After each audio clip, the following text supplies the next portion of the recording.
اللهم صل على محمد وعلى آل محمد كما صليت على إبراهيم وعلى آل إبراهيم إنك حميد مجيد.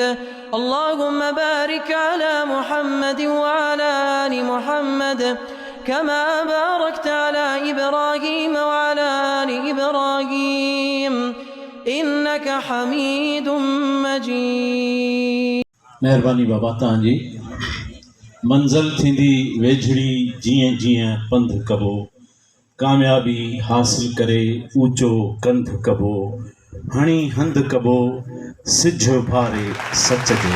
असांजा माने वारा साईं सिंध पालारी इतिहाद जा सरवाण सरपरस्त आला हाजी मोहम्मद रमज़ान खान पालारी साहब, सिंध पालारी इतिहाद जा प्रेसिडेंट मोहतरम जनाब डॉक्टर अनवर पालारी साहब, सिंध पालारी इतिहाद जा सीनियर नायब सदर मोहतरम जनाब बादल खान पालारी साहब, सिंध पालारी इतिहाद जा जनरल सेक्रेटरी मोहतरम साईं डॉक्टर अली दोस्त पालारी साहब, जिन जी हाणे गुफ्तगू थी।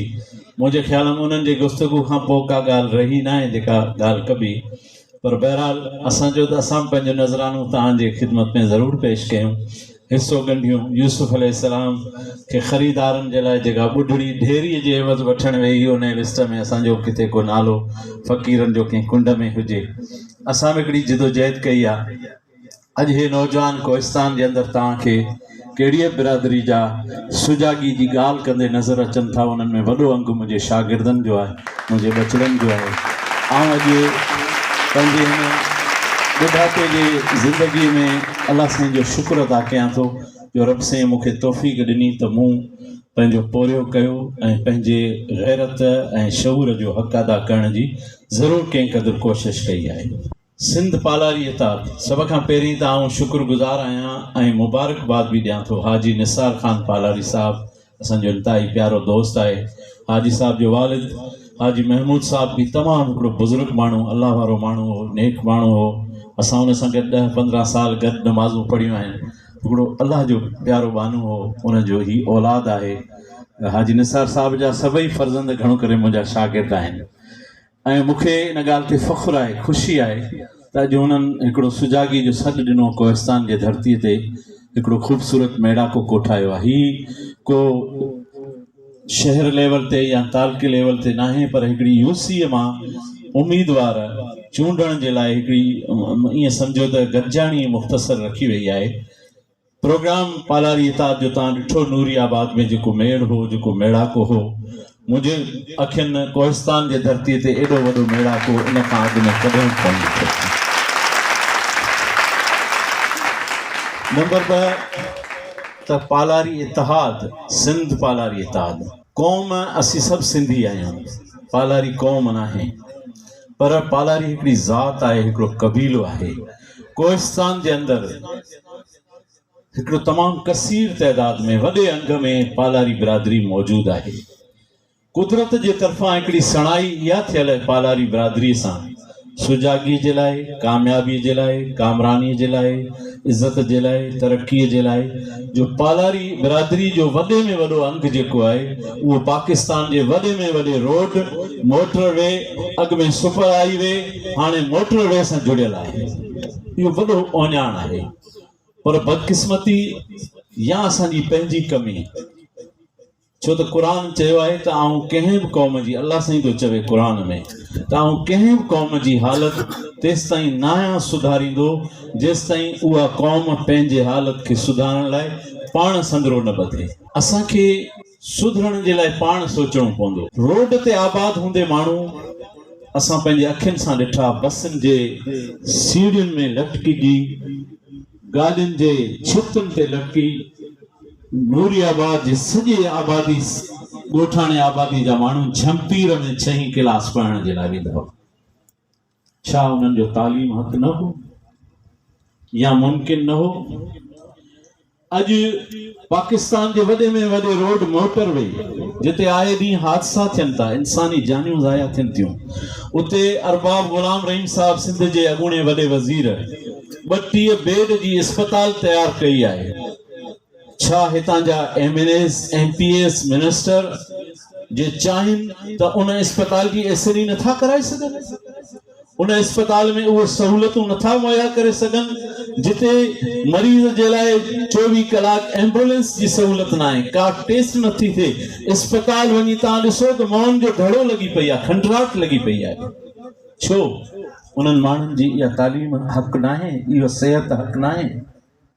उन खां पोइ पर आऊं तत हिकिड़ो ख़ुलासो तव्हांखे अर्ज़ु कयां। हिकिड़े दोस्त कुझु ॾींहं पहिरीं फेसबुक ते असांजो घणो सिलसिलो इन सां आहे जुड़ियल, ऐं अलाह जो शुक्र आहे इन ज़रिए असीं पंहिंजो वॾो कमु करे था वञूं। अलाह जो शुक्र आहे तमामु वॾो। शायदि असां जेकॾहिं करोड़ रुपया महीनो ख़र्चु कयूं आहे त एतिरो पंहिंजो आवाज़ु माण्हुनि ताईं पुॼाए न सघूं आहे, जेको 5000 रुपया इंटरनेट जो पैकेज जा भरे ऐं महीने में असां सॼे धरतीअ ते पंहिंजो आवाज़ु पुॼाए सघूं था। ऐं अलहमदिल्ला असांजे ID जे ज़रिए साम्हूं अंदाज़ो लॻायो आहे त घटि में घटि 1 करोड़ माण्हुनि ताईं असांजो आवाज़ु ऐं पैगाम जेको आहे उहो घटि में घटि पहुचे इन ज़रिए सां। ऐं अलहमदिल्ला असां 2.5 खां 3 कलाक घटि में घटि रोज़ाना इन ते सर्फ कयूं था, जंहिंमें फेसबुक आहे, यूट्यूब आहे। हाणे असांजा ही बाराड़ी जा माण्हू वीचारा इन शइ खे घटि था ॾिसनि या ॿुधनि, इन जे करे हुननि जे ज़हन में उहे पुराणियूं ॻाल्हियूं वेठियूं आहिनि जेके कल्ह ॾींहुं हिकिड़े दोस्त लिखियो त साईं ॿुधायो त सही, तव्हां हलिया आहियो सिंदराबदी मुक़ाबिलो करण जे लाइ, कंहिंसां मुक़ाबिलो कंदव? कॾहिं खटियो आहे कंहिं? ये ज़हन वेठल आहिनि माण्हू जे दिमाग़ में। हिकिड़ी ईअं न सिंधीअ में चइबो आहे कंहिंजे दिमाग़ में भूसो भरियल आहे, कंहिंजे दिमाग़ में हिकिड़ी ॻाल्हि वेठल आहे, केरु करे सघे थो? ॾिसो इहा ताक़त जंहिंखे को लोॾे न सघे, इहा सिफ़त, इहा ताक़त, इहा हैसियत सिर्फ़ु हिकिड़े हस्ती जी आहे जंहिंखे असां चऊं था अल्लाह रब्बुल आलमीन। जेकॾहिं तव्हां चओ त उहो सरदार, उहो वॾेरो अल्लाह आहे त पोइ असां मञूं था, असां तस्लीम था कयूं त उनखे को बि लोॾे कोन थो सघे। न को पालारी इताद लोॾे थो सघे, न को मेमण इताद थो लोॾे सघे, न को जामशोरो इताद थो लोॾे सघे, उनजो वार बि विंगो नथो करे सघे। असां मञूं था जेकॾहिं हू ख़ुदा आहे त, या तव्हां चओ त उनखे तव्हां ख़ुदा मञो था त पोइ असां चऊं था बाबा माठ करे वञी घर वेही रहो, ख़ुदा सां केरु बि कोन। पर जेकॾहिं तव्हां मञो था त उहो शख़्स ख़ुदा नाहे त उन सां मुक़ाबिलो बि थी सघे थो, उहो हाराए बि सघे थो, उहो मरी बि सघे थो, उहो धरतीअ तां वञी बि सघे थो, इलेक्शन में किरी बि सघे थो, ग़रीब उन जे साम्हूं बीह बि सघे थो, ग़रीब उन जे साम्हूं ॻाल्हाए बि सघे थो, ग़रीब उन खां पंहिंजो हक़ घुरी बि सघे थो। जे ख़ुदा मञो था त असां ॻाल्हि तां हथु खयो पोइ बसि, पर जे ख़ुदा न आहे त सभु कुझु थी सघे थो। मूंखे तव्हां ॿुधायो, कुझु साल अॻु में 2 साल अॻिते हलिया वञो, अल्ताफ़ हुसैन धरती जो वॾे में वॾो फ़िरऔन, हिन सदी जो वॾे में वॾो फ़िरऔन, अल्ताफ़ हुसैन खां सवाइ अल्ताफ़ हुसैन जे इलाइक़े में, उर्दू ॿोलीअ वारनि जे इलाइक़े में ॿिए जो नालो वठणु, ॿिए जी तस्वीर लॻाइणु, ॿिए जो नारो लॻाइणु गोली जे बराबरि ॾोह हो। पर अॼु उन इलाइक़े में वरी उन फ़िरौन जो नालो वठणु ॾोह आहे। अॻु में न वठणु ॾोह हो, हाणे वठणु ॾोह आहे, उनजी तस्वीर लॻाइणु ॾोह आहे, उनजे नारे लॻाइणु ॾोह आहे। ख़ुदा जी ताक़त जंबश में अची वेंदी, ईअं थी ख़ुदा ईअं बदिलाए सघे थो निज़ाम। अहिड़ो को मसइलो कोन्हे, कुझु कोन थो थी सघे। उन दोस्त घणो कुझु लिखियो, टाइम नथो इजाज़त ॾिए। ऐं उनजे हिकु हिकु लफ़्ज़ जो जवाबु पंहिंजे वॉइस मैसेज में ॾिनो आहे, ऐं आउं ॾियणु चाहियां थो, तव्हांखे ॿुधाइणु चाहियां थो। पालारी इतिहाद हिकिड़ो बुलंद, हिकिड़ो इबादत आहे। मुंहिंजे नज़दीक इहो जिहाद आहे, मुंहिंजे नज़दीक सभ खां वॾी इबादत आहे। ज़ुल्म खे ललकारणु आउं नथो चवां। रसूल करीम सल्लल्लाहु अलैहि वसल्लम फरमायो, अफ़ज़ल जिहाद कलिमतुल हक़ इंद सुल्तान जाहिर। चैलेंज चवां थो सॼी दुनिया जे आलमनि खे, वञी ॾिसो त रसूल करीम सल्लल्लाहु अलैहि वसल्लम फरमाए थो, वॾे में वॾो जिहाद इहो आहे त ज़ालिम जे साम्हूं तां सच जी ॻाल्हि चओ। इहो वॾे में वॾो जिहाद, इहा वॾे में वॾी इबादत आहे, इहा वॾे में वॾी दिलेरी आहे। असांखे छा थी वियो आहे? आउं चवां थो अॼु जिन दोस्तनि 2 लफ़्ज़ ॻाल्हाया आहिनि, सिर्फ़ु ईअं चयो आहे असीं तव्हां सां गॾु आहियूं, इहा असांजे हिन कलाक जे तक़रीर खां वधीक आहे। उन्हनि जे लफ़्ज़नि में ताक़त इहा आहे, गॾु आहे त बाक़ी ॿियो छा?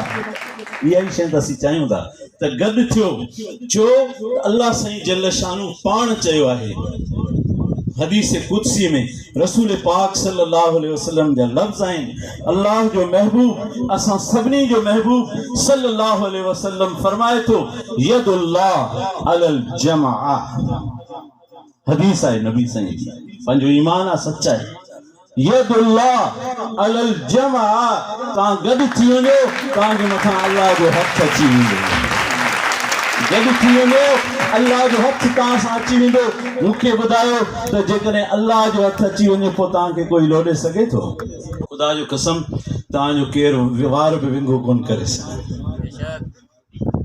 असां हिकिड़ी इज्तिमाही शादी जी हिते तकलीफ़ कई परियां ख़ुदा बख़्श साहब तॾहिं अब्बास फाउंडेशन जो प्रेसिडेंट हो ऐं कंपेयर बि हो स्टेज ते उनमें मुखी टीकमदास जॾहिं तकरीर करे बस कई उनमें सॼी सिंध जा माण्हू हुया हिकिड़ो पूरी सिंध जो एजुकेशन जो डायरेक्टर हो उन चयो त ए मुसलमानो तव्हां हिन हिंदुअ जे इन्हनि ॿिनि लफ़्ज़नि असां मुसलमाननि जे गैरत खे जाॻाए छॾियो आहे त किथे असांजी गैरत मरी वई आहे असां ख़ुदा खां सवाइ ॿिए खां कीअं था ख़ुदा जहिड़ो ॾिजूं असां सभिनी जो मुर्शिद साईं ॻाल्हि कई त असां पीरनि जा फ़क़ीर आहियूं असां बि पीरनि जा फ़क़ीर आहियूं मुर्शिदनि जा मुरीद आहियूं उन्हनि जो पैगाम आहे उन मुर्शिदनि जो बि मुर्शिद पीरनि जो बि पीर हज़रत सैयदना शेख अब्दुल कादिर जिलानी रहमतुल्लाह अलैह जो हिकिड़ो कौल तव्हां सिंध पालारी इताद जे लाइ मुंहिंजो पैगाम आहे उनखे तव्हां पंहिंजे मोनोग्राम ते लिखी छॾियो ऐं पंहिंजो हिकिड़ो इन जो सिनोगल बनाए छॾियो फरमाए थो त जंहिं दिलि जे अंदरि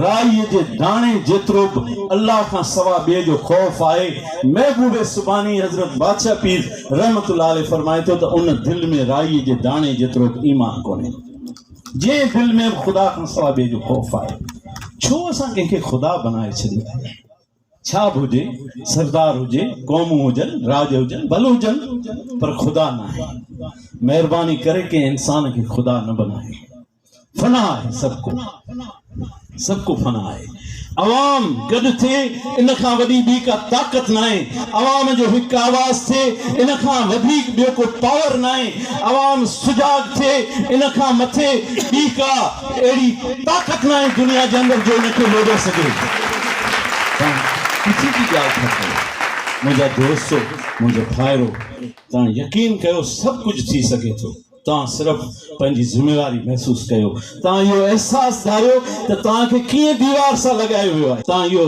ख़्यालु कयो त किथे तव्हांखे पहुचायो वियो आहे ऐं कल्ह जी ॻाल्हि थो ॿुधायां ताज़ी परे नथो वञा कल्ह जी ॻाल्हि अखियुनि ॾिठो मुशाहिदो मुंहिंजो वञणु थियो तलहार तालके डिस्ट्रिक्ट बदीन जे हिकिड़े ॻोठ सईदपुर में के दोस्त मुलाक़ात जे लाइ अचणा हुआ उन्हनि फ़ोन कयो त शेख साहब किथे मिलंदऊं का जॻह चूंडियो कहिड़ी होटल मुंहिंजो असां तव्हांखे होटल में न पर तालीमी इदारे में उते जे पाकिस्तान गवर्नमेंट नालो कॉलेज जी इहो पाकिस्तान गवर्नमेंट कॉलेज में अचो उन कॉलेज में आउं पहुतुसि तव्हां यकीन कयो उहो कॉलेज उन सईदपुर ॻोठ बाड़े जेतिरो ॻोठ आहे कापट जेतिरो ॻोठ आहे उन्होंने 1971 में कॉलेज ठहियो आहे 1971 में ऐं ॿी तोसी काज़ी साहब अख्तर अली काज़ी उनजी ॿी तोसी 1986 में कई आहे 46 लखनि में उहो कॉलेज ठहियो आहे जेको हाणे 46 करोड़नि में कोन ठही सघे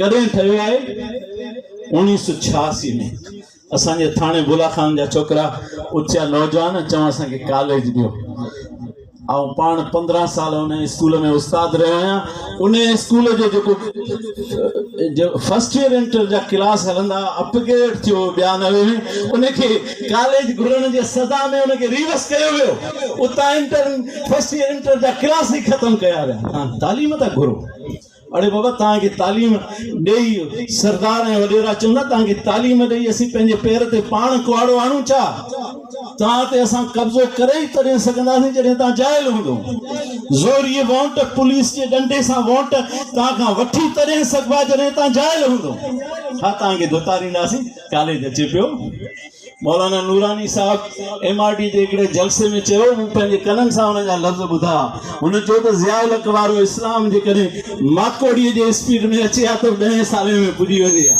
त हेॾा ई असांजे हिननि MPA MNA मिनिस्टरनि वारो थाणे बुलाखाले जे लाइ कॉलेज जेकॾहिं माकोड़ी जे स्पीड में अचे हा त हिन महिल ताईं ठही वञे हा, धोतारियो पियो वञे, बेवकूफ़ बनायो पियो वञे। बाबा असांखे तालीम जो वॾो फ़िक्र आहे, तालीम जो वॾो फ़िक्र आहे। वाकई निंड तव्हांजी फिटल आहे ॻणतीअ में, इन चिंता में तव्हांखे आराम किथे थो अचे? छो त तव्हां मुर्शिद कलंदर जा कसम खणी माण्हुनि खे चओ था त तव्हां खां असांजा रत जा रिश्ता आहिनि। रत जे रिश्तनि जो इहो हशर कबो आहे जो न उन्हनि खे तालीम हुजे, न सिहत हुजे, न पीअण जो पाणी हुजे, न थाणे बुलाखान जे शहर जे नौजवाननि खे जेके सॼो ॾींहुं गीत वेठा ॻाइनि त साईं सभु कुझु थी वियो, वाह वाह थी वई, ही थी वियो, हू थी वियो। उन्हनि खां पुछां थो तव्हांखे पंहिंजे रब जो कसम आहे, छा तव्हांखे पीअण जो साफ़ पाणी मुकमिल तरह सां रोज़ाना मुहैया थिए थो? जेकॾहिं थिए थो त असीं तव्हांजी हर ॻाल्हि मञण लाइ तयारु आहियूं। जेकॾहिं तव्हां मञो था कि तव्हांखे पीअण जो पाणी मुहैया न आहे, तव्हांखे तालीम मुहैया न आहे, तव्हांखे सिहत मुहैया न आहे, तव्हांखे इज़त मुहैया न आहे, तव्हांखे जेको आहे सो ग़ुलाम बनायो वियो आहे, तव्हांखे जेको आहे सो झुकायो वियो आहे, बेजारियो वियो आहे, तव्हांखे जेको आहे सो धमकायो वियो आहे, तव्हांखे पुलिसनि जे ज़रिए दबायो वियो आहे। अॼु तव्हां उथी बीहो, सिंध पालारी इताद हुजे, सिंध मेमण इताद हुजे, जानशोरो इताद हुजे, हर उहो आवाज़ जेको सुजागी जो सॾु ॾिए थो उहो रसूल पाक सल्लल्लाहु अलैहि वसल्लम हजतुल विदा जे मौक़े ते ऐं वॾे में वॾो इंसानियत जो पैगाम आहे। पाण करीमन सल्लल्लाहु अलैहि वसल्लम हजतुल विदा जे मौक़े ते हीअं ज़ोर सां पैर हयो ज़मीन ते, फरमायूं दुनिया में जेके बि फ़र्क़ आहिनि आऊं अॼु हिन लत जे हेठां दबाए इन्हनि फ़र्क़नि खे ख़तमु थो कयां। सभु इंसान बराबरि आहिनि, सभु इंसान आदम अलैहिस्सलाम जो औलाद आहिनि ऐं आदम अलैहिस्सलाम मिटीअ मां ठहियो आहे। कंहिंखे कंहिं अछे खे कंहिं कारे ते अहमियत न आहे, कंहिं कारे खे अछे ते अहमियत न आहे, अरब खे अजम ते अहमियत न आहे, अजम खे अरब ते अहमियत न आहे। सभु इंसान बराबरि आहिनि। तव्हां बराबरि थी ॾेखारियो। तव्हां ॾिठो हूंदो 4 माण्हू कुर्सियुनि ते वेठा हूंदा आहिनि, सरदार सगोरा ख़ल्क़ वीचारी पेरनि में वेठी, बराबरी आहे? अञा माण्हू चवंदा साईं तव्हां छा था कयो? बाबा असां हिकु ॾींहुं ॻाल्हि था कयूं, असांजो को ज़ाती जहिड़ो कोन्हे। मूंखे हिकिड़े कल्ह टियों ॾींहुं माण्हू लिखियो, मूं हुनखे जवाबु लिखियो, मूं चवां तव्हांखे सची ॻाल्हि ॿुधायां, मूं जॾहिं खां लिखियो आहे फेसबुक ते हुजे या किथे ॻाल्हायो आहे, जिते बि मलक असद सिकंदर साहब जो नालो मूं सरदार खां सवाइ कॾहिं कोन पुकारियो आहे। ज़ाती हैसियत में असीं इज़त कयूं था, बेशक सरदार आहे, पंहिंजे बुरफ़त कबीले जो सरदार आहे, उनखां को इनकार कोन्हे, पर अल्लाह न आहे। असीं उनखे बुरफ़त कबीले जो सरदार मञी सघूं था, अल्लाह नथा मञी सघूं। ख़ुदा न आहे, ख़ुदा न आहे। असांजे ज़िंदगी जो मालिक न आहे, असांजे मौत जो मालिक न आहे। इहो असांजो ईमान आहे। ला इलाहा इल्लल्लाह मुहम्मद रसूलुल्लाह जी मुकम्मल माना इहा अथव त ज़िंदगी जो मौत जो मालिक सिर्फ़ अल्लाह आहे। ला इलाहा इल्लल्लाह, हिकिड़ो अल्लाह अल्लाह आहे, ॿियो को बि अल्लाह कोन थो थी सघे। ख़ुदा जो कसम, मूं भले हिंदू घराणे में जनम वरितो आहे, पर मूं कलमो पढ़ियो आहे, मूं ईमान सिखियो आहे, मूं इस्लाम खे सम्झियो आहे। इस्लाम जे तालीम जो रूह, इस्लाम जे तालीम जो तत्व, इस्लाम जे तालीम जो निचोड़ इहो आहे त अल्लाह खां सवाइ ॿिए कंहिंखे अल्लाह न मञो। अल्लाह केरु हूंदो आहे? अल्लाह खे रुगो अल्लाह चवण सां काफ़ी न आहे। ज़ाल जेकॾहिं मुड़ुसु हिकिड़े माण्हू खे चए पई साॻियां वास्ता मुड़ुसु वारा ॿिए माण्हू सां रखे, कोई माण्हू बर्दाश्त कंदो? चवंदुसि तूं भले केॾी मानी भली खाराए, घर केॾो सुठो ॿुहारे, तूं केॾा भला कम करें, पर तो मुंहिंजे इज़त में ॿिए खे शरीक कयो आहे, मूंखे तूं तुंहिंजी सभु नेकियूं क़ाबिल क़बूल न आहिनि। छो त तूं मुंहिंजे इज़त में ॿिए खे शरीक कयो। रब चए थो हिकिड़े सरदार खे तव्हां मुंहिंजे बराबरि सम्झायो। हिकिड़े सरदार जे बारे में तव्हां इहो अक़ीदो रखो था त पालारी इताद गॾिजी वञे, मेमण इताद गॾिजी वञे, जामशोरो इताद गॾिजी वञे, कुझु नथा करे सघनि। अरे बाबा इहा त ख़ुदा जी सिफ़त जंहिंखे कोई कुझु नथो करे सघे। अवाम जी ताक़त सभु कुझु करे सघे थी। अवाम जी ताक़त सां छा आहे? वरी दोहरायो, यदुल्लाह अलल जमा, अल्लाह जो हथ आहे। तव्हां हिकु थी वञो, पाण में वधीक कयो। हिन दफ़े वोट जे अंदरि तव्हांखे वधीक दोस्त सम्झाईंदा। डॉक्टर अनवर साहब असांजो तमामु महिरबानी वेठो आहे, उहो वधीक तव्हां सां वाज़े कंदो ॻाल्हि खे। सो वोट ज़ाया न थिए। ॾिसो असांजो जहिड़ो हथियार जो कोन्हे, पवार जो कोन्हे, डंडे जो कोन्हे, धुके जो पंहिंजे तरफ़ां न आहे। गले पइजी वियो त पोइ मों ॾियणु उहा ॿी ॻाल्हि आहे। पंहिंजे तरफ़ां असांजे प्लानिंग में को जहिड़ो को फॾो फसाद कोन्हे। हीअ मोहबत जो पैगाम खणी निकिता आहिनि पालारी इताद वारा, को जहिड़े जे लाइ न निकिता आहिनि। पर इहो जेको मुक़ाबिलो आहे इहो वोट जे ताक़त सां थियणो आहे। अॼु असांजो नुमाइंदो हूंदो चेयरमैन जी हैसियत सां हुजे, डिस्ट्रिक्ट काउंसिल जे काउंसलर जी हैसियत सां हुजे, या टाउन कमेटी या यूनियन काउंसिल जे काउंसलर जी हैसियत सां हुजे, वाइस चेयरमैन जी हैसियत सां हुजे, उहो असांजे मसाइल जो आवाज़ बुलंद करे सघे थो। उनखे अहमियत आहे, उन जी ॻाल्हि खे वज़न आहे। हिन महिल ताईं असांखे पसमानदा रखियो ई इन जे करे वियो आहे जो ज़कात जा चेयरमैन बि उहे चूंडबा, यूसी जा चेयरमैन बि उहे चूंडबा जेके ॻोठ जा चौधरी हूंदा, रईस हूंदा, वॾेरा हूंदा। ज़कात में ग़रीब जा नाला लिखंदा, 2 नूंहं, 2 धीअरूं, 2 पुफियूं, 2 मासियूं। संदुस घर खां ॿाहिरि का मुस्तहिक इलाइक़े में आहे ई कान। यूसीअ जो चेयरमैन उन माण्हू खे कंदा जेको 2 सिलाई मशीनूं ईंदियूं, 2 धीअरूं, 2 नूंहं, 2 मासियूं, 2 पुफियूं। उन खां मथे ॿियो को हक़दार इलाइक़े में आहे ई कोन्हे। या वधि में वधि ईअं कंदो उहो चेयरमैन त साईं जिन वटां जेका लिस्ट मिलंदी, बाबा उनखे ॾियणो आहे। बाबा अवां मूंखे वोट थोरी ॾिना आहिनि, अवां साईं खे वोट ॾिना आहिनि, आउं साईं जो नौकर आहियां, साईं जो जितां हुकुम मिलियो आहे मूंखे उते ॾियणो आहे, तव्हां भॼी वञी घर वेही रहो। पर जॾहिं तव्हां वोट ॾेई पंहिंजे मर्ज़ीअ सां खलील पालारी खे चूंडे आणींदव, तव्हां रोशन पालारी खे बादल खान जे फर्ज़नि खे चूंडे ईंदव, तव्हां हुते ॻाल्हाए सघंदव, बाबा असां तोखे वोट ॾिना आहिनि, कंहिं सरदार वॾेरे खे कोन ॾिना आहिनि, तूं असांजो चेयरमैन आहीं, असांजो हीउ मसइलो हल कर। खलील पालारी साहब खे मिलण जे लाइ तव्हांखे को टाइम बुक कराइणो कोन पवंदो, मोबाइल जे दुकान ते वेठो हूंदो, असांजी नूरियाबाद में असांजी मुलाक़ात थींदी आहे। इनशाला चेयरमैन थी पोइ पंहिंजी यूसी ऑफिस में वेठा हूंदा ऐं तव्हांजा मसइला हल कंदा।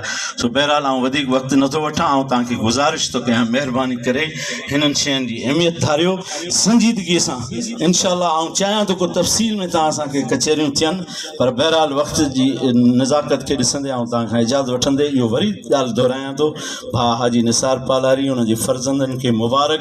पालारी इताद हिकिड़ो पैगाम अथव ज़ुल्म खां निजात जो, पालारी इताद हिकिड़ो नियापो अथव पाण में ॿधी करण जो, पालारी इताद हिकिड़ो सिलसिलो आहे अवाम जे ताक़त जे सरश्ते जो, ऐं पालारी इताद हिकिड़ो ज़बरदस्त सनियो आहे सचाई जो। पालारी इताद हिकिड़ो ज़बरदस्त हथियार आहे ग़रीबनि जे परवरी जो, हिन सुतल क़ौम खे जाॻाइण जो, हिन गाफ़िल क़ौम खे उथारण जो, हिन ग़ुलाम क़ौम खे ग़ुलामी मां कढण जो। तव्हांजी महिरबानी।